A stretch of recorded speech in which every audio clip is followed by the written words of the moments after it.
Et au contraire, en tout cas, qu'est-ce que ça t'a, cette enfance, qu'est-ce que ça t'a donné comme force? Puisque bon, même si tu as eu ce sentiment d'avoir été étouffé, d'avoir été, en tout cas, où on t'a empêché de vivre ce que tu as envie de vivre, où tu devais vivre un peu caché, finalement, qu'est-ce que ça t'a donné comme force?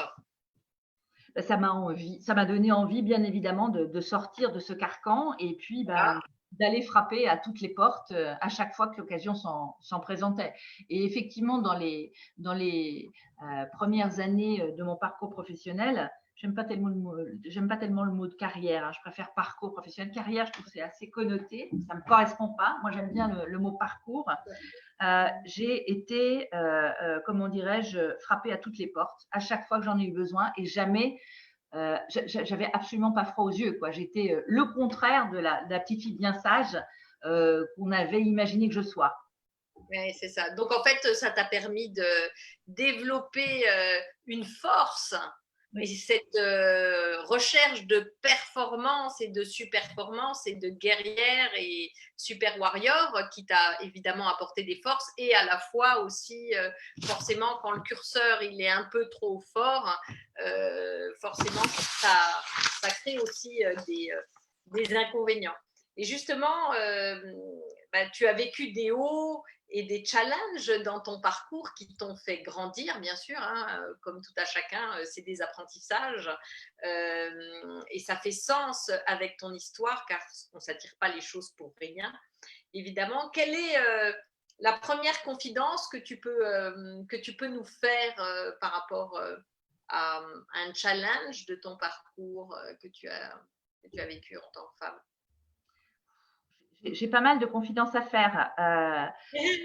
On a effectivement parlé de ma force, de mon caractère de guerrière et qui finalement n'est pas étranger à ce que j'ai vécu dans mon enfance. Mais on peut aussi en parallèle parler de l'excès de gentillesse dont j'ai souffert, en fait, enfin, dont j'ai souffert.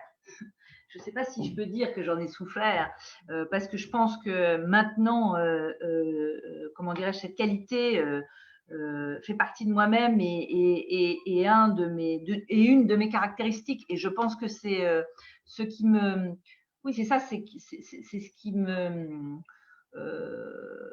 c'est ce qui me vaut aussi la sympathie et c'est ce qui des gens d'une façon générale et c'est ce qui vaut que je parvienne à assez facilement fédérer des gens. Et aussi dans la démarche réseau que j'ai, où effectivement, il faut toujours être dans la générosité et au service des gens, ça fonctionne bien, la gentillesse. Seulement, à un moment donné, à plusieurs moments dans ma vie, j'ai été trop gentille. Et donc, parce qu'on m'avait appris à être gentille, ça faisait partie aussi de mon éducation.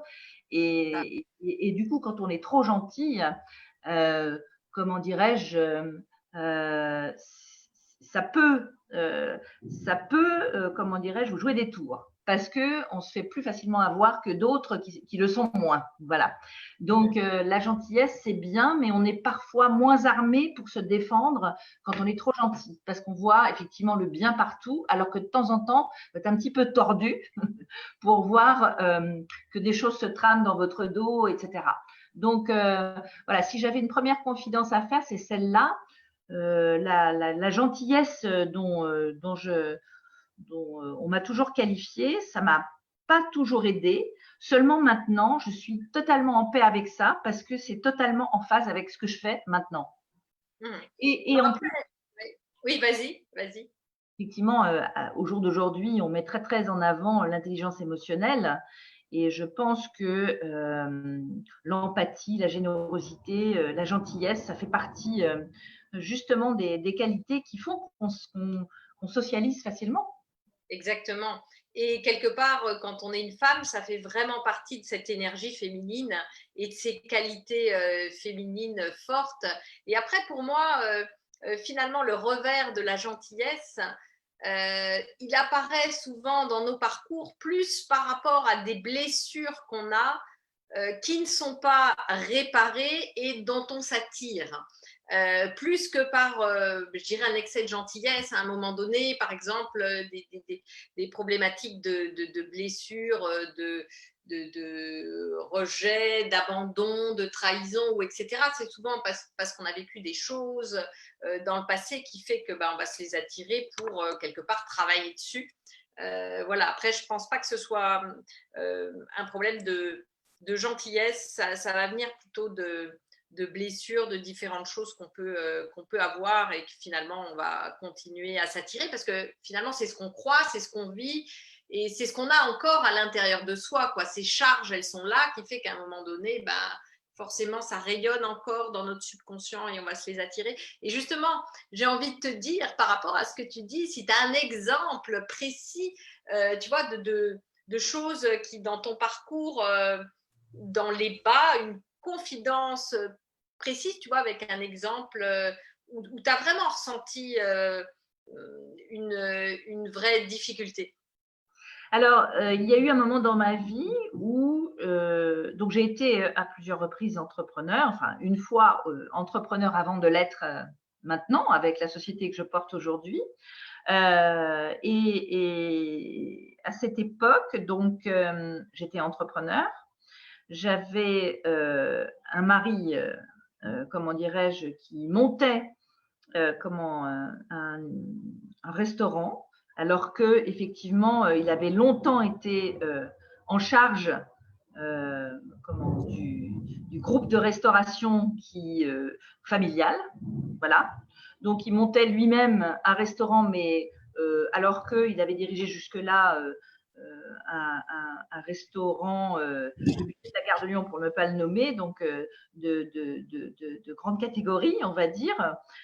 Il essayait effectivement de monter un restaurant par lui-même d'un autre genre, par opposition à, comment dirais-je, un père qui avait monté donc cette affaire dans laquelle il avait fait ses armes. Donc, il montait ce restaurant. Il avait de gros enjeux. Il devait emprunter beaucoup d'argent pour que ce projet voie le jour. J'avais moi-même donc mon entreprise. J'avais mes 2 premiers enfants qui avaient 10 ans et 5 ans, donc à gérer. Et puis, j'attendais des jumeaux.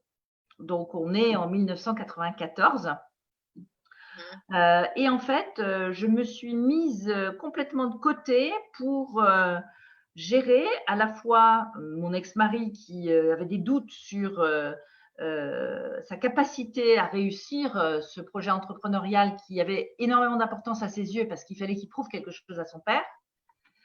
En même temps, j'avais mes 2 jeunes enfants à gérer. En même temps, j'avais ma grossesse gémellaire à gérer et en même temps, j'avais mon entreprise à gérer.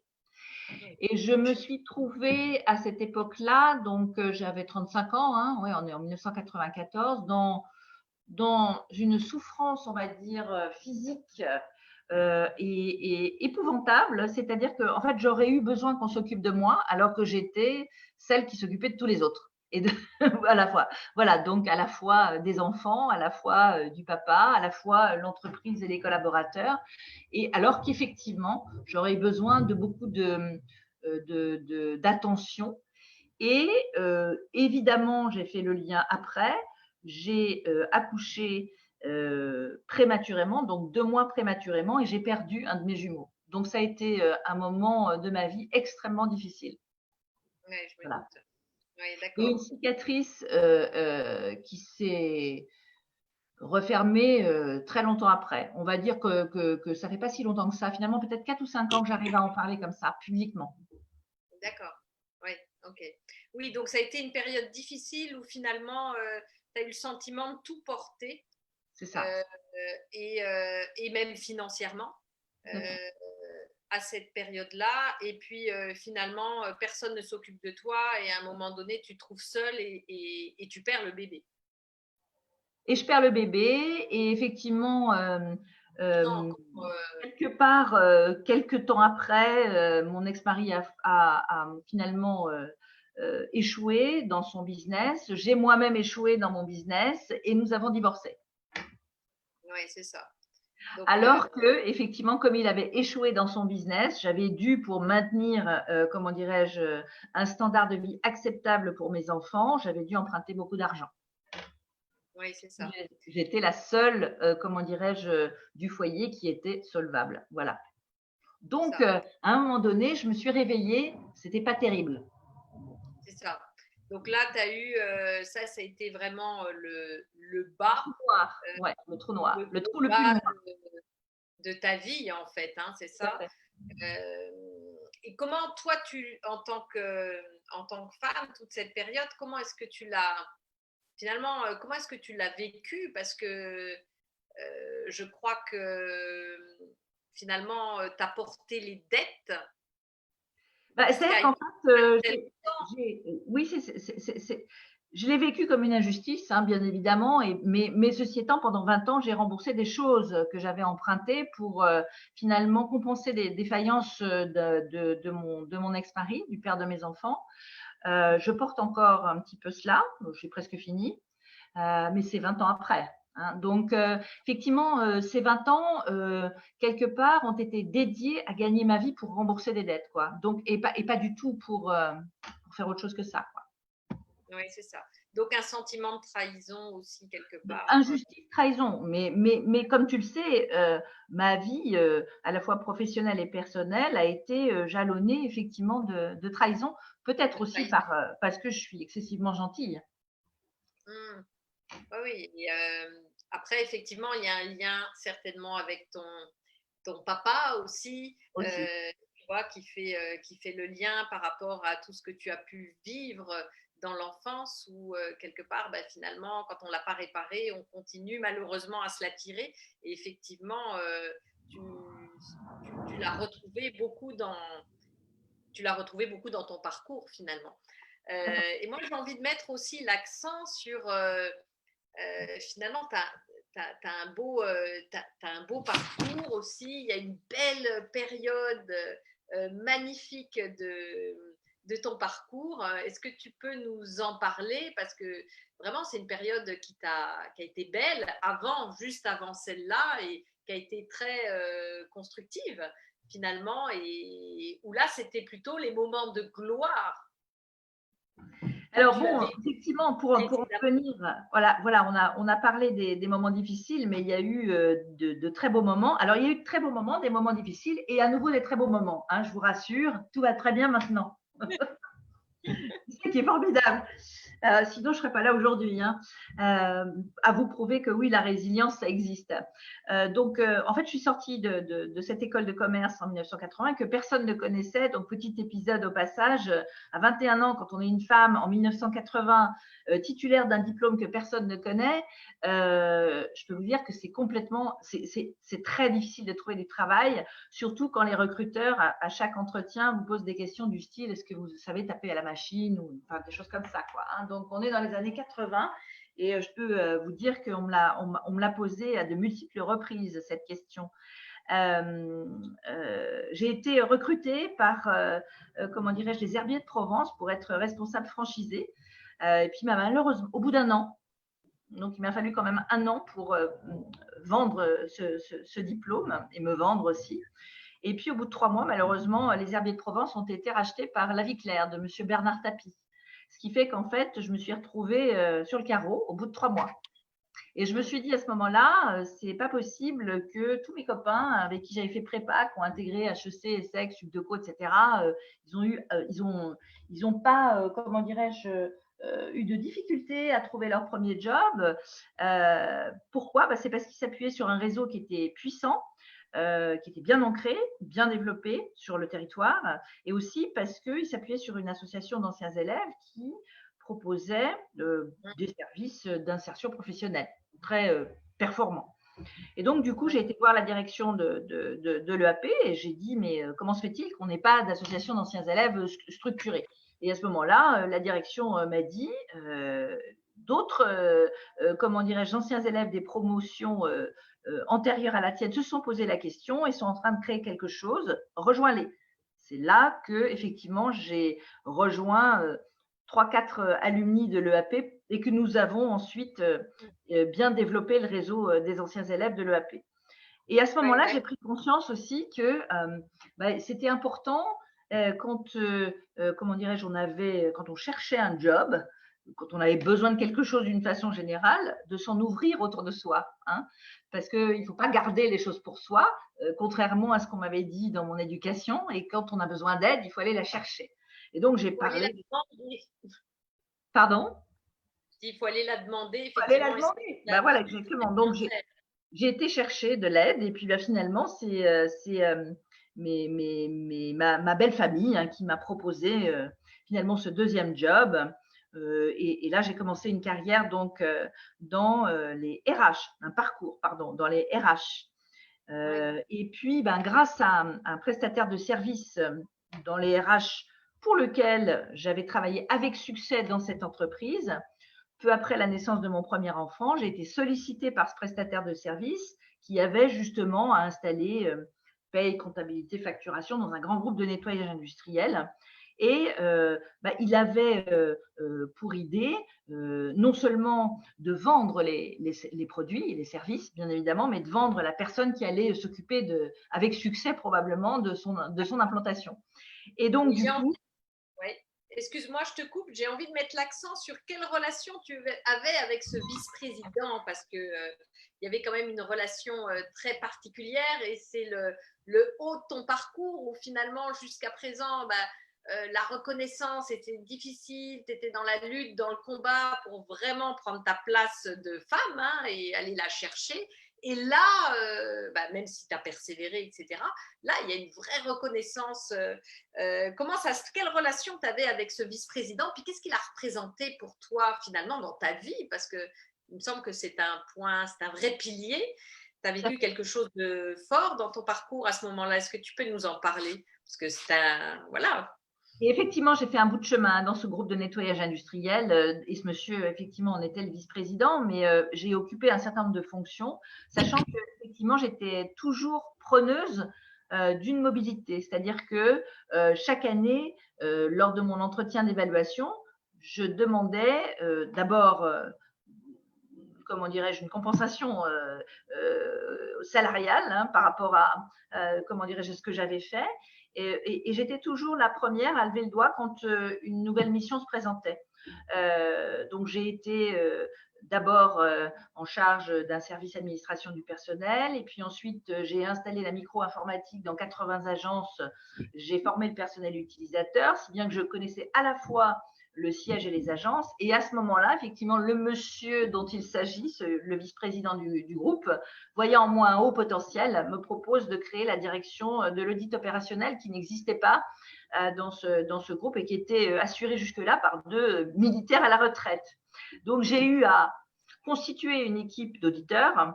Donc, j'ai été recrutée dans les écoles de commerce diverses et variées, mettre en place des procédures d'audit, aller visiter des chantiers de par tout le territoire, donc en allant du Parlement européen en passant par le siège de BNP Paribas, la pyramide du Louvre, un abattoir de poulet en Bretagne, que sais-je, et comment dirais-je, une collecte d'ordures ménagères dans un quartier populaire de Marseille. J'ai envie de revenir sur vraiment la relation que tu avais avec ce vice-président. J'y En fait, arrive. tu as forgé ce vice-président à devenir une femme dirigeante? Parce que c'est quand même assez incroyable, l'histoire de la voiture. Là, tu peux nous en parler, cette histoire-là, parce que c'est rigolo.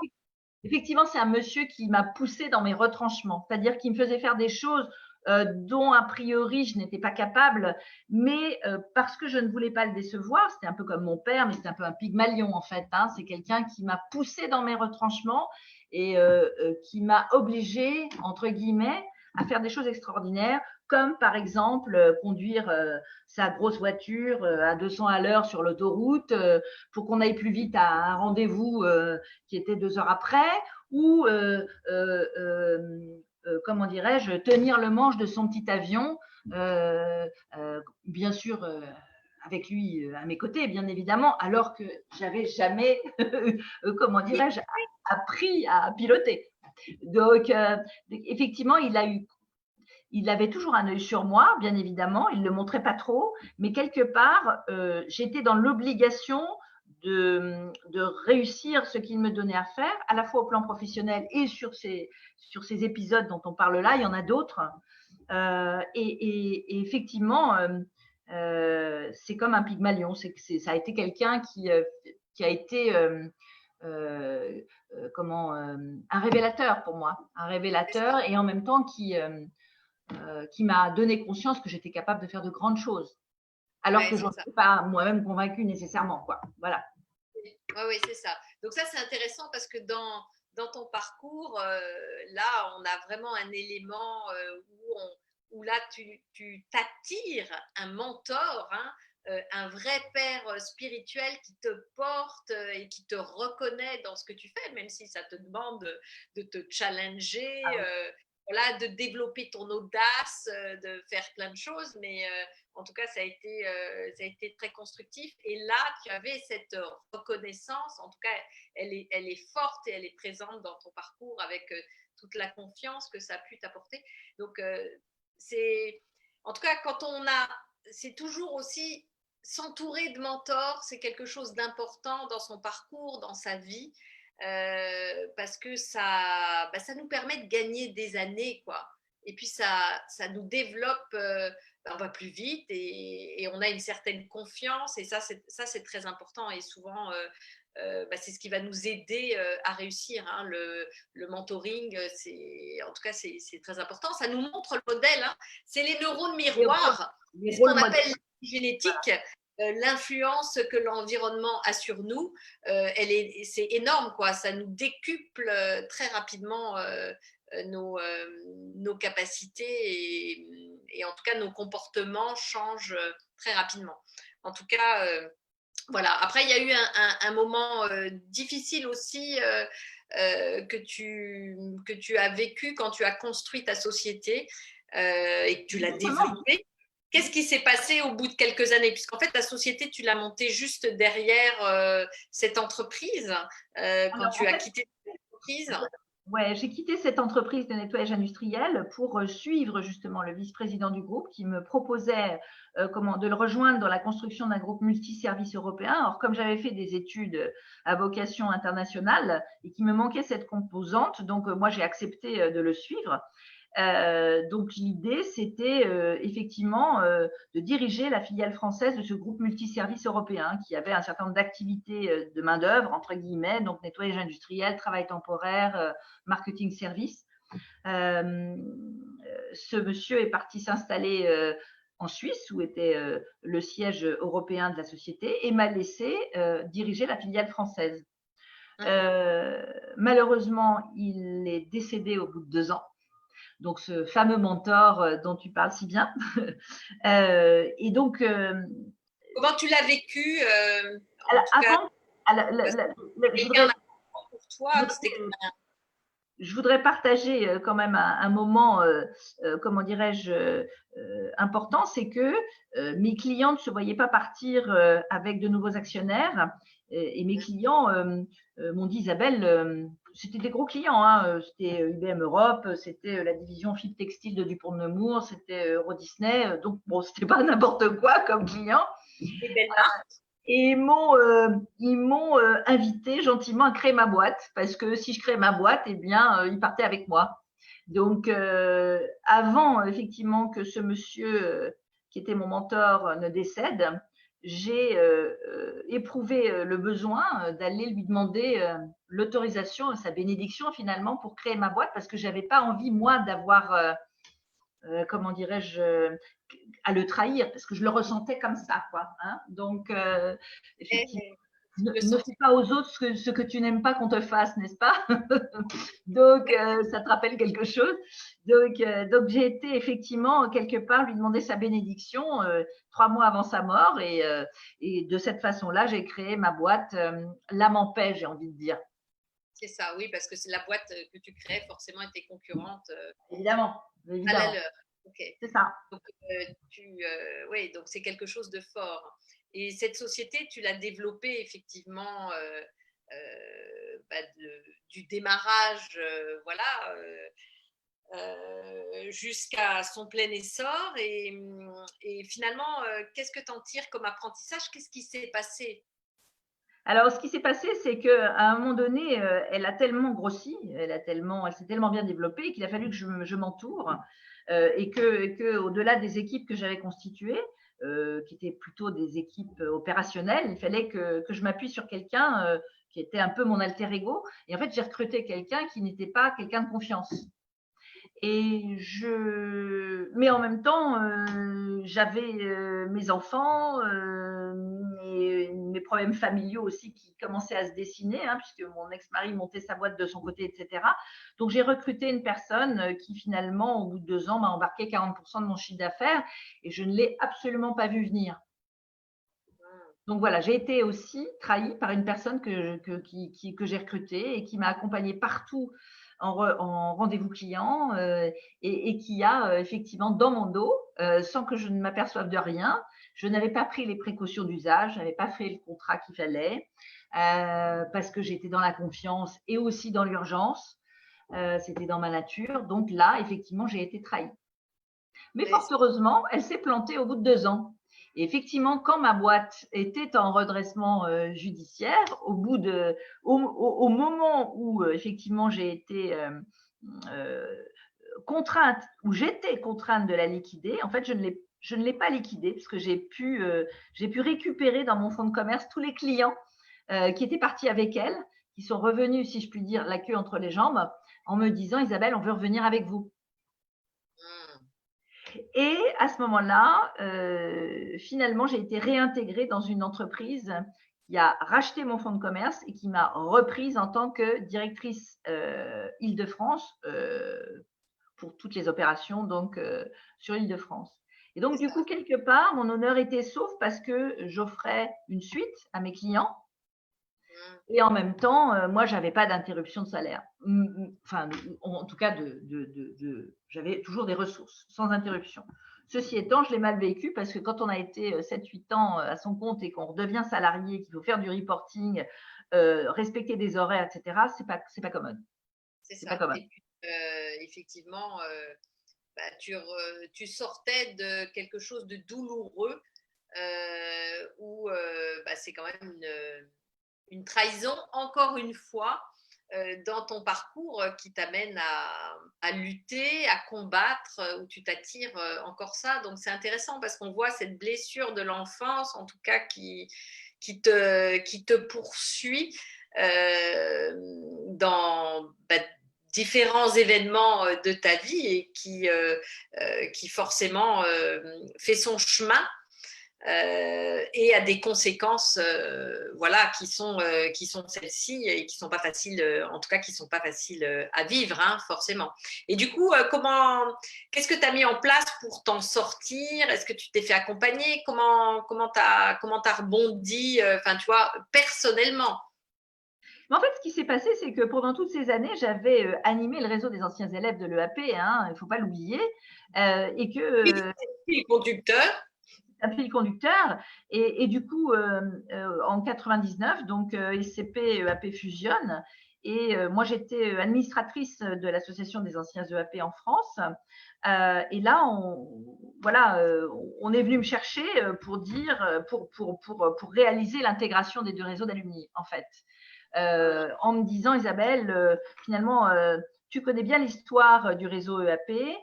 Tu as vécu des choses très compliquées dans ta vie personnelle et professionnelle récemment. Finalement, tu vas bien endurer cela. Un peu plus, un peu moins pour toi, ça ne sera pas compliqué.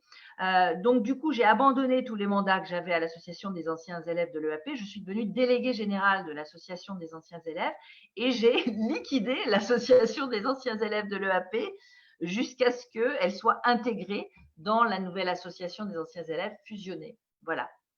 Et en 2003, quand ça a été fini, finalement, on m'a demandé de créer le poste de networking manager, enfin de responsable de l'animation du réseau des anciens élèves des 2 écoles fusionnées. Ouais, d'accord. Voilà. Donc en fait, je m'en suis sortie pour répondre à ta question parce que quelque part, et j'étais pas très bien à cette époque-là. parce qu'il y avait aussi le divorce, etc. Donc, et le partage de ma vie avec un homme dont j'étais séparée de corps, donc c'était pas facile. Nous n'avions pas les moyens de nous payer deux habitations différentes. Donc, du coup, Pendant combien d'années tu as dû vivre finalement avec ça ton t'a mari, marqué, hein? ton 7 ans, ex-mari? 7 ans, 7 7 ans, ans 7 ans. vivre, C'est c'est fort. compliqué, c'est compliqué. C'est À cause sport, comme tu des dis. dettes, en Et en fait, à fait, cause des dettes que tu n'as pas pu, dont tu n'as pas pu subvenir. absolument. Et du coup, en fait, ce qui m'a sauvée, c'est la famille que constituait le réseau des anciens élèves de mon école, quoi. Et comme effectivement, j'avais donné beaucoup de moi-même pour faire grandir ce réseau et l'animer, j'ai été accueillie et je m'y suis encore plus engagée. Et du coup, je pense que ça a été ma planche de salut, franchement. Mmh. Ouais, oui, tu Ça as a retrouvé. été extraordinaire. En tout cas, j'ai été vraiment, voilà, j'ai trouvé une famille qui a, on va dire, comblé les manques à cette époque-là. Oui, d'accord, ok. Ok, très bien. Et quel est le moment marquant dans du nouveau déclic qui s'est passé dans ton parcours, parce que c'est un déclic important que tu as eu à 48 ans, hein, je crois. C'est quoi ce moment marquant qui Alors, a mis un absolument. nouveau souffle, un nouvel élan dans ta vie? Alors, c'est un bilan de compétences que j'ai fait avec une personne qui avait d'ailleurs été en charge du pôle carrière de l'Association des anciens élèves de l'ESCP.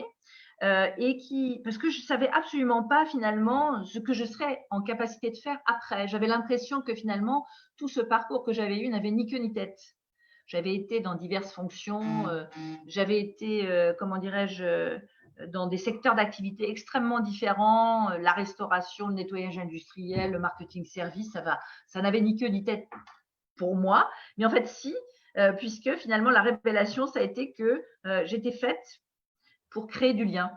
Et que le fil conducteur finalement de tout ce que j'avais fait jusque-là, dans toutes les fonctions que j'avais occupées, dans toutes les boîtes où j'avais travaillé, que ce soit, comment dirais-je, chez un employeur en tant que salarié ou dans ma propre structure, c'était la création de liens.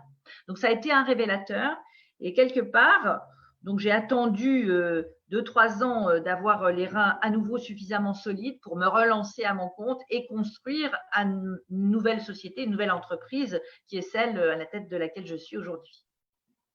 D'accord, ok. J'étais vraiment sur la bonne voie. Finalement, c'était la conclusion, finalement, la trouvaille, la révélation de ce bilan de compétences, c'est que j'étais sur la bonne voie et que non, c'était pas n'importe quoi ce que j'avais fait jusque-là. C'était vraiment quelque chose qui avait énormément de sens, bien au contraire. C'est ça. Et souvent, même les difficultés qu'on peut avoir, il y a toujours effectivement un lien et elles ne sont pas là par hasard et elles nous construisent Absolument. pour la suite. Hein. Et effectivement, c'est ce qui s'est passé, c'est ce qui s'est passé pour toi.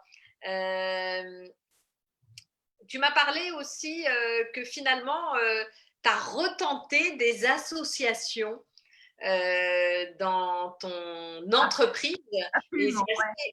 c'est assez intéressant parce que du coup, effectivement, tu avais quand même vécu des difficultés, effectivement, dans le relationnel avec, en tout cas, avec des personnes. Et puis, tu as commencé à retenter plusieurs fois.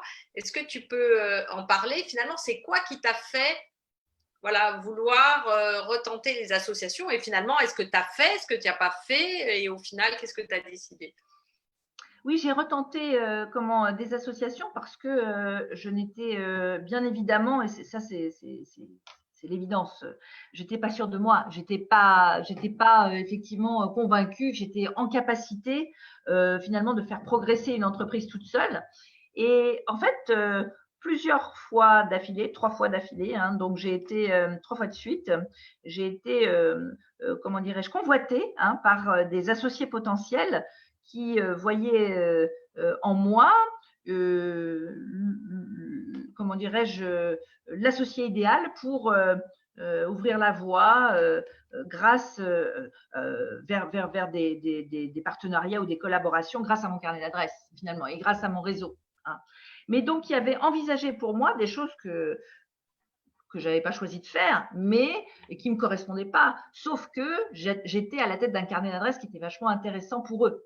Voilà, donc en fait, je me suis fait avoir, entre guillemets, 3 fois de suite là-dessus, jusqu'au moment où j'ai compris qu'il ne pouvait pas y avoir finalement d'association capitalistique, quelle qu'elle soit, et que je ne pourrais être heureuse que finalement seule, mais en travaillant en réseau, en échange de bons procédés, avec des personnes que j'aurais choisies sur des activités que j'aurais moi-même définies et qui me ressemblent et avec lesquelles je sois en alignement. C'est ça. Oui, donc cette part effectivement de confiance et d'alignement, en tout cas, est importante. Et le jour où on va chercher un associé, c'est bien de se dire pourquoi je vais le chercher. Et c'est important, en tout cas, de bien regarder ces aspects-là, parce que souvent, il y a pas mal de problématiques, en tout cas dans ces associations, et on se retrouve vite les pieds dans le tapis, parce qu'en fait, on ne l'a pas fait forcément pour les bonnes raisons. Et puis parce que c'est vrai que jusqu'à il y a très peu de temps, enfin au dernier épisode parmi ceux qu'on vient d'évoquer là, j'avais quelque part un espèce de syndrome de l'imposteur qui était entretenu par justement ces associations malheureuses.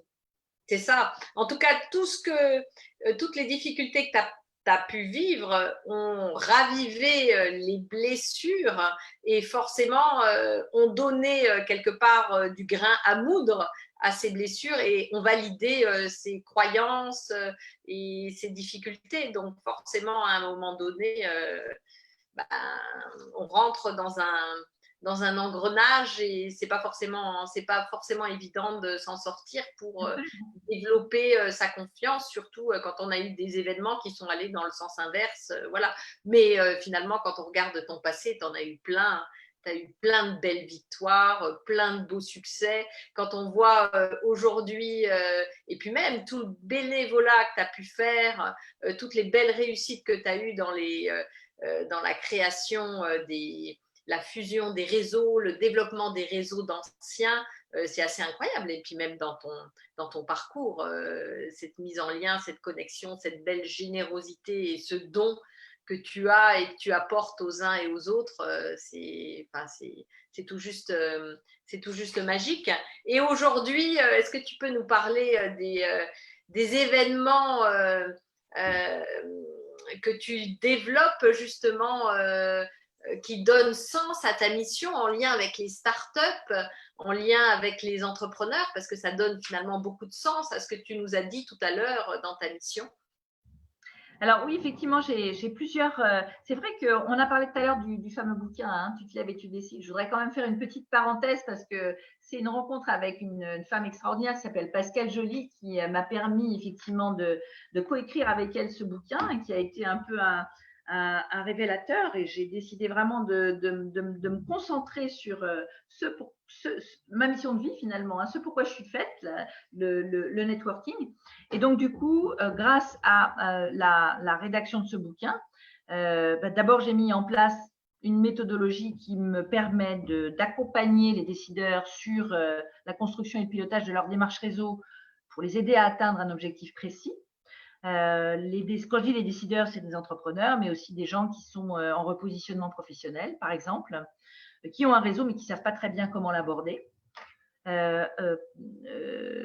J'accompagne aussi des organisations et de plus en plus d'ailleurs sur finalement comment est-ce que on active les réseaux des collaborateurs pour comment aller tous ensemble vers une stratégie de croissance pour développer le business de l'entreprise. Donc ça, c'est jusque-là, dans les entreprises, les forces de vente, comment dirais-je, étaient un peu, j'ai envie de dire, lâchées dans la nature sur leur territoire géographique. Et effectivement, on allait les uns et les autres vers les relations qu'on avait déjà, sans qu'il y ait de vraie cohérence et d'harmonisation. De plus en plus, pour que ça produise ça décuple, on va dire, les effets des forces de vente ou des consultants, hein, quelle que soit la nature de l'entreprise dont on parle, ben, on a besoin justement de concerter finalement l'activation des réseaux des uns et des autres pour que ça porte ses fruits et que ça fasse un véritablement levier sur le développement commercial. Donc ça, c'est la deuxième activité que j'ai.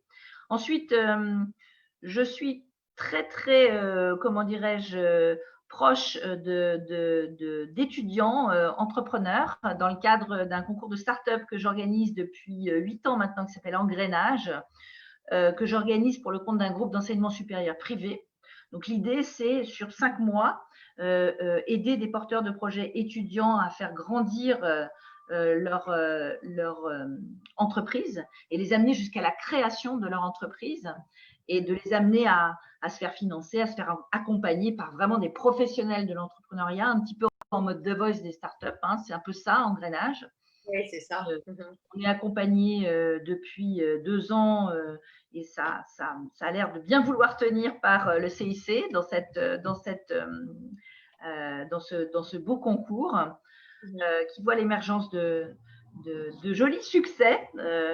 Ça commence à venir, effectivement, au bout de 8 années, au bout de 8 saisons. Et puis, grâce à ce bouquin que j'ai coécrit avec Pascal Joly, j'ai été repérée par un délégué départemental des clubs d'affaires protéines que je connaissais absolument pas à cette époque-là. Les clubs d'affaires protéines, c'est quoi? C'est des business clubs où des entrepreneurs non concurrents se réunissent tous les 15 jours pour s'entraider commercialement à l'heure du déjeuner, là où d'autres le font le matin de bonne heure, etc. Et je ne connaissais absolument pas ces clubs d'affaires qui connaissaient un beau succès depuis une quinzaine d'années localement, hein, dans le sud-ouest, là où ils ont été créés.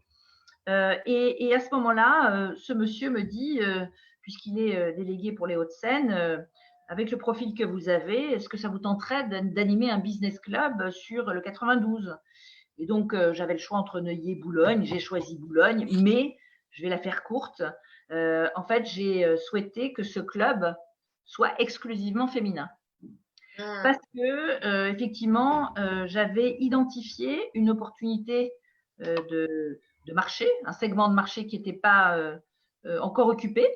Il y avait d'un côté les clubs d'affaires Bouge ta boîte avec Marie-Éloi, Femmes de Bretagne, etc., qui étaient plus dédiés aux femmes débutantes, enfin, débutantes dans l'entrepreneuriat, je veux dire, portant un projet, mais ne l'ayant pas encore tout à fait amené sur les fonds baptismaux. Il y avait par ailleurs Femmes chefs d'entreprise qui était plutôt un réseau très implanté international, mais avec une vraie vocation de défendre la place de la femme dans la vie économique, sans pour autant que ce soit dans sa mission d'aider les femmes à faire du business ensemble.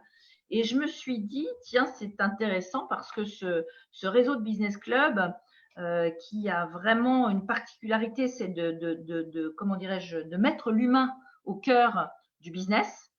Ça serait bien qu'effectivement ce soit ce réseau de business club qui puisse accueillir ou en tout cas créer un concept de business club exclusivement féminin parce que ça a du sens par rapport aux valeurs qu'il portait. J'ai créé donc ce premier club en janvier 2018 et un petit peu comment dirais-je, en allant au-delà de la mission qui m'était confiée, parce que le fondateur des clubs d'affaires protéines n'était pas forcément convaincu que c'était bien de faire un club 100% féminin. Il m'avait dit… Donc ça, c'est intéressant aussi. Il n'était pas encore spécialement convaincu. Donc encore, il y a une histoire de flûte, j'ai une super idée, mais c'est pas possible. On n'écoute pas mes idées, on les entend pas. Et ça, c'est quand même dans ton parcours, c'est marrant, c'est quand même un vrai fil conducteur.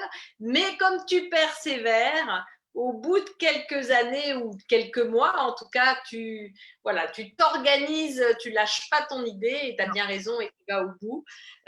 Et au final, du coup… Ben, ça marche, c'est-à-dire qu'effectivement, comme tu le dis fort justement, Vincent Fournier, au bout de 5 mois, est venu voir et il a constaté que les femmes qui rejoignaient le club ou qui avaient envie de le rejoindre, c'était pas que des débutantes dans l'entrepreneuriat, c'était des femmes dirigeant des PME avec 10, 20, 30, 40 salariés depuis 5, 10, 15 ans parfois, et qu'elles avaient vraiment envie de se retrouver 2 fois par mois pour faire du business ensemble. Parce que, alors d'abord, c'était des femmes de réseau. Ce sont d'ailleurs assez souvent des femmes de réseau, mais qui sont déjà présentes dans d'autres réseaux, des réseaux mixtes. Donc finalement, quelque part, faire du business entre femmes dans un réseau féminin, ça a du sens parce que ça ajoute quelque chose par rapport à ce qu'elles ont déjà, d'accord? Ensuite, effectivement, l'heure du déjeuner, ça tombe vraiment très très bien parce que c'est un créneau où les femmes sont quand même bien disponibles, chefs d'entreprise ou pas, mais en tout cas, comme elles sont bien souvent en charge des enfants le matin ou le soir, encore malheureusement, même si ça tend à évoluer un petit peu, l'heure du déjeuner, c'est quand même très pratique pour elles. Et puis, elles ne font pas nécessairement du business de la même façon que les hommes, quoi. Elles accordent énormément d'importance à la qualité de la relation, à la confiance qui s'installe entre elles dans la durée pour faire venir le business naturellement, sans penser nécessairement à un retour sur investissement immédiat. Voilà. Oui, c'est toute la différence, effectivement, qu'on a entre hommes et femmes, même si, voilà, il y a des complémentarités, hein, mais effectivement, c'est une belle différence. Et si on fait un peu le point sur ton parcours, ton histoire, finalement, il y a un avant, il y a un après aujourd'hui où tu dis que, voilà, à 58 ans, ça y est, tu te sens plus légère, plus en alignement, avec plus de douceur que ce que tu as pu l'être, où tu étais vraiment la warrior par rapport à toute cette histoire, etc., et tout ce que tu as pu t'attirer. Aujourd'hui, voilà, comment tu te sens finalement et qu'est-ce que tu as pu mettre en place, qu'est-ce que tu as appris finalement de tout ce parcours aujourd'hui là? D'abord que, comment dirais-je, les choses se font pas à pas. Hein, et effectivement, si on a une mission de vie, on finit par naturellement y arriver. Mmh. Alors c'est sûr qu'avec des gens comme toi à mes côtés, j'aurais peut-être pu y arriver plus vite. Tu vois ce que je veux dire? Et que maintenant, du haut de mes 61 ans, je suis parfaitement zen et en harmonie et je pense que je suis parfaitement à ma place. Et d'ailleurs, j'ai le retour des gens qui me connaissent et avec qui je travaille qui est éloquent. Je suis vraiment identifiée comme celle qui incarne le réseau avec voilà, empathie, générosité, mais aussi professionnalisme, attention. Et voilà, donc je suis à ma place. Et ça, c'est vraiment, c'est merveilleux. C'est merveilleux ce sentiment d'être à sa place. Ouais. Et finalement, ça valait peut-être le coup hein, de passer par toutes ces épreuves pour en arriver là aujourd'hui. Ça valait peut-être le coup. Peut-être que j'aurais pu gagner un petit peu de temps, c'est vrai, en étant accompagnée, mais ça valait le coup.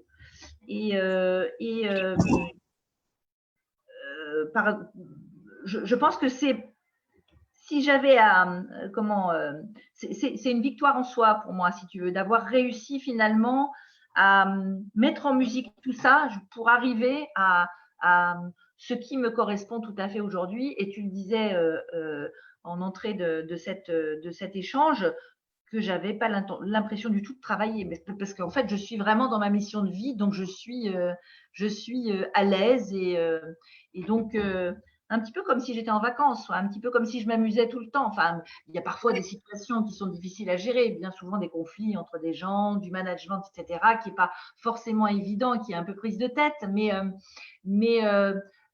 en dépit de tout ça, il y a toujours des réponses à tout et je suis bien où je suis. Voilà. Okay. Bon, c'est merveilleux. En tout cas, on voit cette belle évolution au cours de ton parcours et comment tu as pu effectivement transformer tous ces points. Qu'est-ce que tu nous donnerais comme pépite par rapport au réseau? Justement, aujourd'hui, on est dans une période de crise. où les budgets communication forcément se limitent de plus en plus dans nos entreprises, puisque c'est une période qui est économiquement plus difficile. Comment finalement utiliser notre réseau pour pallier ces budgets de communication? Qu'est-ce que tu pourrais nous donner comme pépite? Parce que finalement, c'est toute cette partie du réseau physique Oui, alors et virtuel également. Mais... D'abord, je dirais pas utiliser les réseaux, je dirais activer des réseaux, parce qu'effectivement, dans le réseautage, il y a une notion de réciprocité, de générosité raison. Et de don de soi. Donc, on n'utilise pas, on active. Ça, c'est la première chose.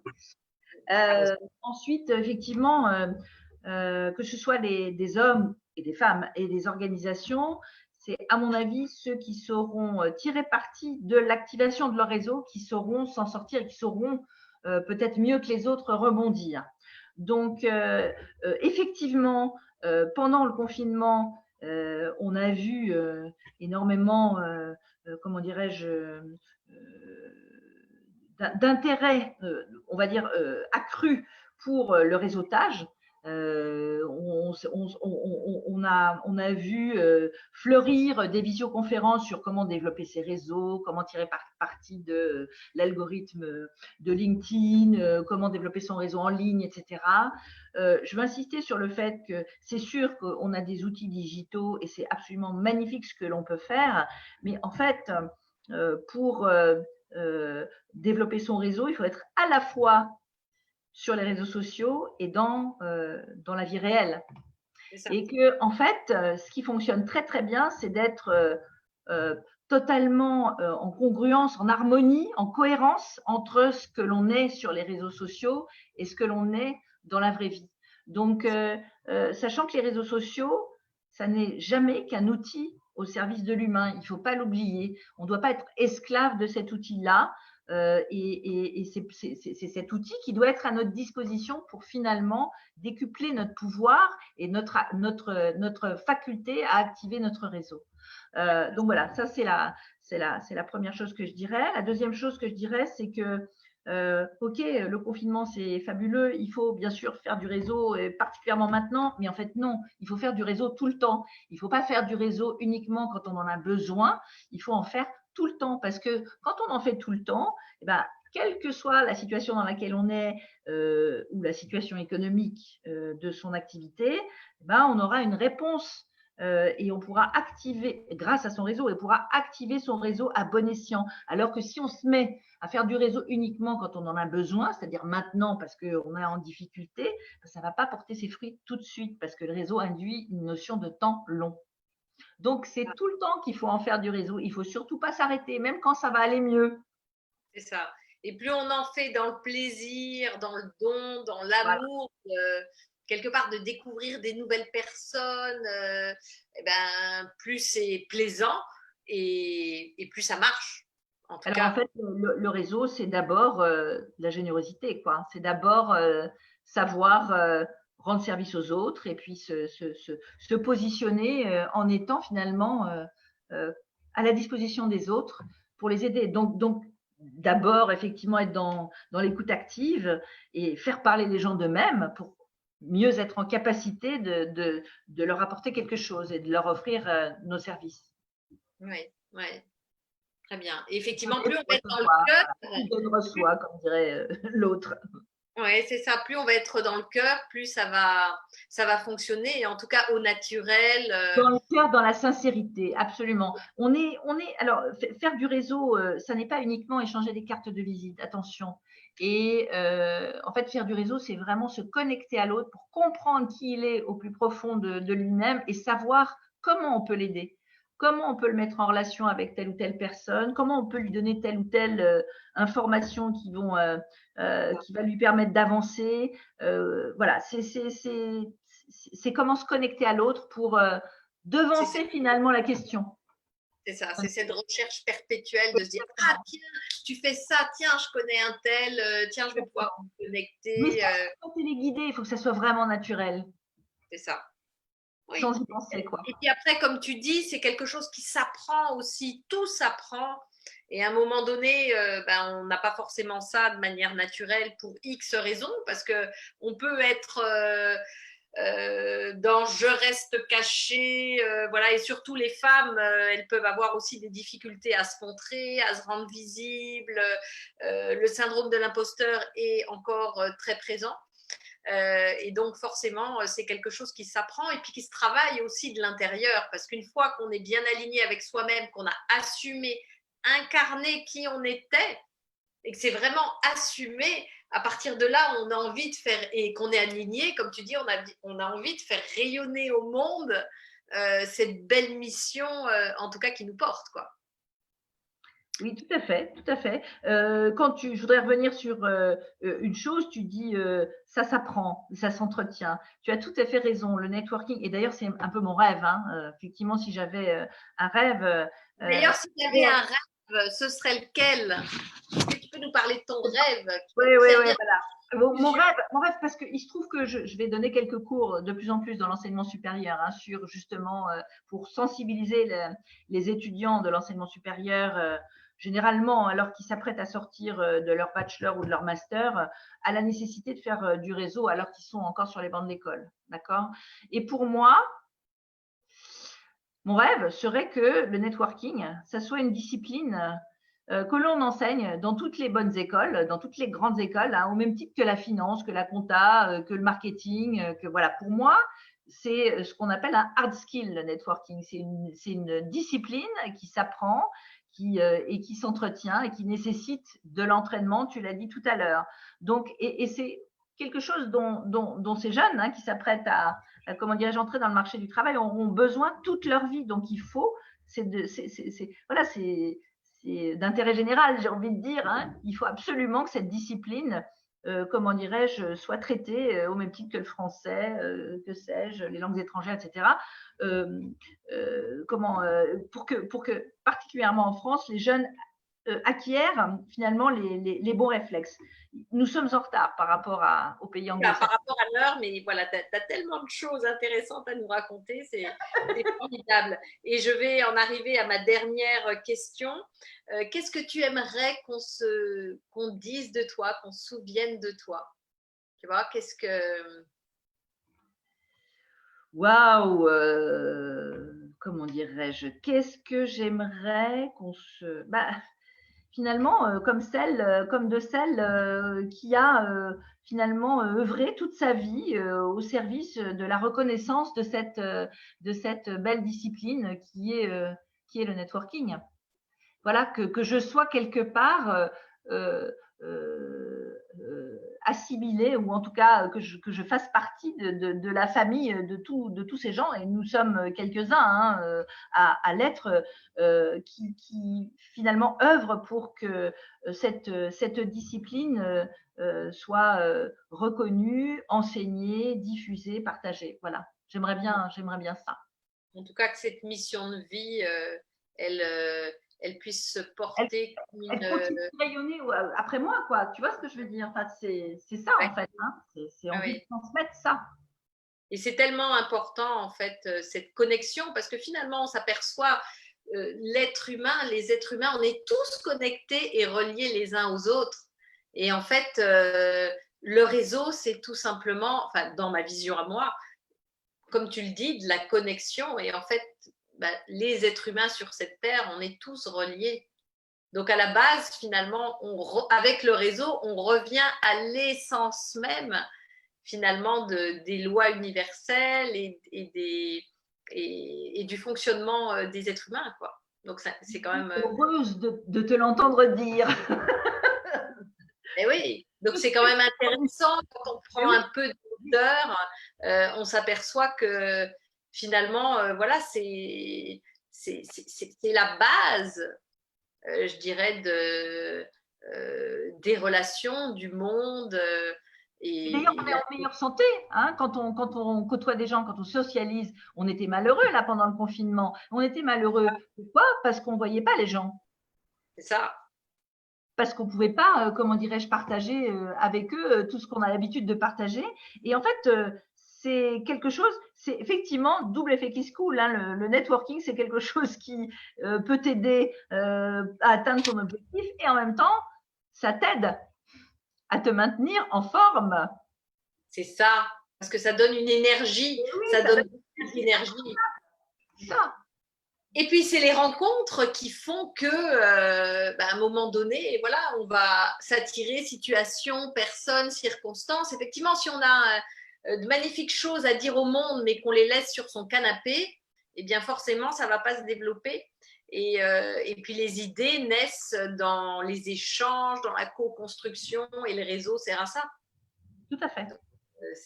En tout cas, c'est un magnifique sujet. Moi, c'est aussi quelque chose qui me porte. Et d'ailleurs, il y a une question. On va en arriver aux questions. Laetitia, est-ce qu'il y a des questions? Je voyais une question de Nathalie. C'est vrai qu'au démarrage, j'ai oublié de dire comment on s'est rencontrés. Ben justement, c'est une question de réseau. Donc, comment on s'est rencontrés? En fait, c'est Marion voilà. Que nous avons en commun, que tu connais, qui est membre du club d'affaires protéines que j'anime dans le 12e arrondissement, qui nous a mis en relation après que j'eus fait la présentation de mes activités de façon détaillée à mon club. Donc la mission effectivement de chacun des membres du club, c'était de me trouver, de me recommander à quelqu'un avec qui il pourrait se passer quelque chose. Et Marion nous a mis en relation toutes les deux et ça fait tilt tout de suite, quoi. Ouais, c'est impressionnant, ouais, c'est clair. Et moi, Marion, en fait, j'ai travaillé avec elle pendant plus d'1 an, je crois, 1 an ou 2 ans, je ne me souviens plus. C'était une magnifique collaboration qu'on a eue toutes les deux. Donc, on se connaît très, très bien. Donc, forcément, elle s'est dit, oula, il y a des connexions possibles. Et quand elle m'a proposé de connecter avec Isabelle, évidemment, venant de Marion, tout de suite, c'est ça l'intérêt du réseau. Hein, ça s'est fait, mais en l'espace de quelques minutes. Quoi, hein. Marion m'en a parlé, je considère beaucoup Marion, je l'apprécie énormément. Donc forcément, venant d'elle, je me disais que ça pouvait être quelqu'un forcément d'extraordinaire. Et en tout cas, c'est une très belle et riche rencontre et j'en suis vraiment ravie. En tout cas, merci Isabelle pour tout ce partage en confidence, en authenticité, en toute bienveillance que tu nous as fait ce soir, parce que c'est pas forcément facile, comme tu dis, hein. Dans notre parcours, voilà, il y a des étapes qu'on digère, d'autres voilà, qui sont beaucoup plus joyeuses, et puis c'est un mix de tout ça qui fait la personne qu'on est et la manière dont on se développe et on avance aussi dans nos affaires et dans notre business. En tout cas, vraiment grand merci à toi. Et puis, où est-ce qu'on peut te retrouver, Isabelle? Justement, j'allais en parler. C'est important. Où est-ce qu'on peut te retrouver? On a dépassé d'une demi-heure. J'estime que c'est pas très très long hein, finalement par rapport à tout ce qu'on a à dire. C'est ça, par rapport à tout ce qu'on a dit. On a fait un bon résumé. Hein. Il trouve qu'il y a encore des questions. Là, je vois Laetitia qui dit. Ah, alors il y a encore des questions. Il reste des questions. Voilà. Et donc du coup, d'abord vous pouvez me retrouver sur LinkedIn. Bon, Isabelle Stemmer, bien sûr, et je vous engage, je vous invite à venir me chercher qui que vous soyez sur LinkedIn pour que nous puissions commencer à dialoguer. Après, bien sûr, je développe les business clubs protéines au féminin, donc sur toute la France, et je cherche notamment à me déployer. Je sais que Bruno nous entend là, il doit être en ligne ou il doit pas être loin. C'était peut-être le seul homme à l'écoute ce soir. Ah, salut Bruno, si tu es là, fais-nous un petit coucou. Et donc je cherche à développer protéines au féminin sur la région des Bouches-du-Rhône, d'Aix, etc. Donc, si effectivement, parmi vos relations ou parmi vous, il y a une personne, une entrepreneur qui serait partante pour démarrer un club d'affaires protéines au féminin, je suis prête à en parler avec elle. Bon, voilà. S'il y en a parmi vous, l'appel est lancé. Voilà. Et n'hésitez pas, comment dirais-je, à vous connecter avec moi sur LinkedIn. Emmanuel a mes coordonnées si vous en avez besoin, bien évidemment. On va les transmettre avec le replay, Isabelle. Voilà, on va les transmettre et on va transmettre toutes tes coordonnées LinkedIn. Donc, vous pourrez rentrer en contact avec Isabelle. Et puis, voilà. vous pouvez aller lire un livre qui va vous enrichir sur justement comment faire du réseau, parce que ça reste quand même un grand sujet qui touche, je dirais, à l'intimité de chacun, parce que finalement, ça demande de se montrer au grand jour et c'est pas forcément quelque chose de facile quand on débarque et qu'on connaît personne. Donc, puis Alors, il y a une juste si je peux dire, stratégie. ce bouquin qui existe, et il y en a d'autres, a la particularité d'expliquer comment s'y prendre pas à pas. C'est un peu comme un cahier de vacances, donc avec 9 chapitres. À la fin de chaque chapitre, certaines des personnes qui sont à l'écoute ont déjà lu le bouquin d'ailleurs, à la fin de chaque chapitre, il y a des petites questions, comment dirais-je, qui vous permettent de faire un retour sur vous-même et de vous poser des questions sur votre propre situation en rapport avec le chapitre précédent. D'accord? Donc, en fait, c'est, comment dirais-je, une façon de comprendre à partir de quoi vous pouvez partir pour construire votre démarche réseau, ce que font assez peu finalement d'ouvrages sur le développement de réseau. Là, vous avez quelque part le commencement d'une réponse par rapport à votre cas personnel. Et le commencement d'une réflexion sur votre propre cas personnel. Et ce bouquin est comme un peu une méthodologie, un accompagnement pour vous aider à réfléchir sur comment je m'y prends moi et à partir de à partir de quoi je commence. Voilà. Donc, c'est très concret et pratique. Très pratique, très pragmatique. Voilà, absolument. Pour s'entraîner, ce qui est très positif. On a encore une question avant de terminer. C'est Lucia qui nous pose la question. As-tu eu des moments de découragement? Alors là, j'ai quelqu'un qui est intéressé pour créer un club protéines. Ça y est, génial, sur Toulon. Génial. Bon, super. Alors, des moments de découragement, oui, j'en ai, évidemment. J'ai des hauts et des bas comme tout le monde. Mais ce qui est fantastique, c'est que les moments où j'ai rebondi et les moments où j'ai connu des réussites, finalement, m'ont laissé plus de souvenirs que ceux où j'ai été découragée. Voilà. Donc, j'ai toujours trouvé en moi les ressources pour rebondir. Je suis très résiliente. Donc, et je suis une combative, une combattante, une battante, une guerrière, tu l'as dit tout à l'heure. Donc, je crois d'ailleurs, quand on a des enfants et qu'on doit trouver le moyen de s'en occuper, de les nourrir et de faire en sorte de les éduquer correctement, on trouve toujours les ressources en soi. Et j'ai cette chance-là, j'ai ce bonheur d'avoir des enfants et je pense que si j'ai eu en moi toute cette énergie pour, comment dirais-je, rebondir à chaque fois, c'est aussi grâce à eux. Ouais, c'est une belle. Et pour eux. Ouais. Pour eux, une belle fierté aussi. C'est ma plus belle réussite et j'ai pas peur de le dire. Voilà, je suis très fière de mes garçons. Ils sont très bien, mes garçons. De tes 3 garçons. Absolument. Super. Bon, en tout cas, merci Isabelle. Je crois qu'il n'y a plus de questions. Merci Isabelle pour ce moment riche en émotions et ce parcours très fort. En tout cas, moi, ce que je retiens, c'est quelles que soient les difficultés qu'on a, c'est toujours des apprentissages. Et comme tu l'as très bien dit, c'est ce qui va nous aider aussi à aller vers notre mission. Et puis, au final, cette mission, elle est là, on la porte. Des fois, on ne la voit pas. On a comme un espèce de voile. Mais si on se pose un peu, qu'on prend du recul ou qu'on se fait aider, aussi, on va gagner du temps et ce voile, on va arriver à le lever, à faire les liens, parce que c'est difficile tout seul de faire les liens.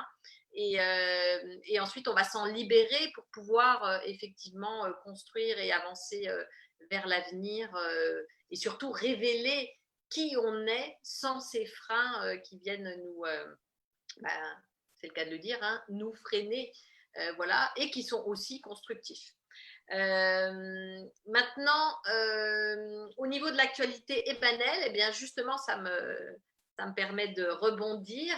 Dans la semaine du 18 au 21 juin, donc j'anime une immersion de 3 jours et demi, justement pour révéler sa puissance au féminin en se reprogrammant son cerveau à la réussite, puisque son subconscient parfois nous joue des tours, et en se libérant de ses blessures, de ses croyances limitantes, pour aller vers un mindset en direction de ses rêves et de ses visions. En tant que femme chef d'entreprise, c'est indispensable en tout cas d'être alignée pour pouvoir avancer plus vite, hein. On l'a vu avec Isabelle.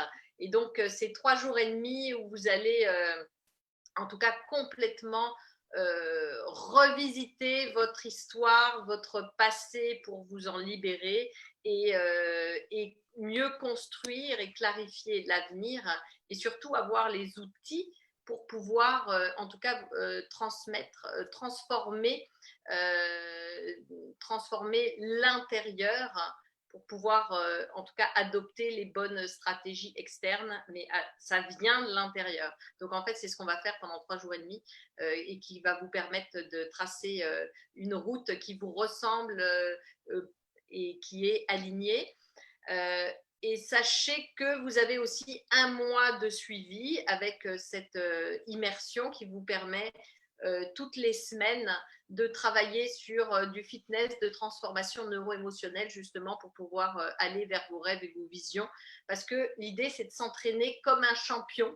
C'est important de se reprogrammer comme un champion. C'est de la préparation mentale, c'est de la préparation énergétique, comme si on l'avait déjà fait. C'est ce qui va révéler notre confiance, notre certitude, notre détermination à toute épreuve. Et surtout dans une performance sans force, parce que l'idée, c'est d'aller chercher cette douceur à l'intérieur de soi, à l'inverse de la warrior, tout en gardant cette détermination qui fait que on avance et on est dans l'action massive, mais on va se servir aussi je dirais, du monde plus subtil qui va nous permettre de nous attirer, synchronicité, situation, circonstances, et ça, c'est important de savoir l'utiliser, parce que c'est ce qui va nous faire gagner de la douceur et révéler notre féminin et notre puissance. Et ça, c'est très important, parce qu'on va lâcher beaucoup plus le contrôle et avoir plus de confiance en soi et de confiance en la vie. Donc, il nous reste quelques places. Donc, si ça vous intéresse, n'hésitez pas à me contacter sur les réseaux sociaux. Avec grand plaisir pour échanger avec vous. Et notre prochaine émission aura lieu le 17 juin.